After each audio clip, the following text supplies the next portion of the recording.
Run out of the room. Directly across from the bedroom was a small bathroom. I waited until I heard Brett and Mark leave the bedroom, laughing, and loudly walk down the narrow stairway, pinballing off the walls on the way down.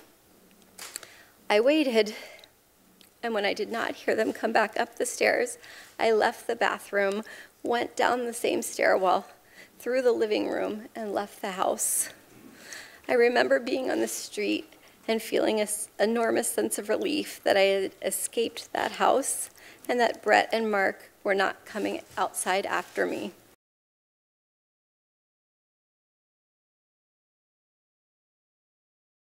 Brett's assault on me drastically altered my life. For a very long time, I was too afraid and ashamed to tell anyone these details. I did not want to tell my parents that I, at age 15, was in a house without any parents present, drinking beer with boys. I convinced myself that because Brett did not rape me, I should just move on and just pretend that it didn't happen. Brett's assault on me drastically altered my life. Over the years, I told very, very few friends that I had this traumatic experience. I told my husband before we were married that I had experienced a sexual assault. I had never told the details to anyone, the specific details, until May 2012 during a couples counseling session. The reason this came up in counseling is that my husband and I had completed a very extensive, very long remodel of our home, and I insisted on a second front door, an idea that he and others disagreed with and could not understand. In explaining why I wanted a second front door, I began to describe the assault in detail. I recall saying that the boy who assaulted me could someday be on the U.S. Supreme Court, and spoke a bit about his background at an elitist all-boys school in Bethesda, Maryland. My husband recalls that I named my attacker as Brett Kavanaugh. Extensive, very long remodel of our home, and I insisted on a second front door, an idea that he and others disagreed with and could not understand. After that May 2012 therapy session, I did my best to ignore the memories of the assault because recounting them caused me to relive the experience and caused panic and anxiety.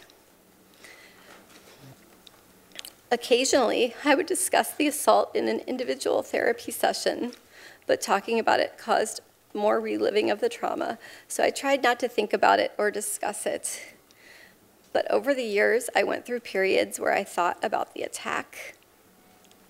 I had confided in some close friends that I had had an experience with sexual assault. Occasionally, I stated that my assailant was a prominent lawyer or judge, but I did not use his name. I do not recall each person I spoke to about Brett's assault, and some friends have reminded me of these conversations since the publication of the Washington Post story on September 16, 2018.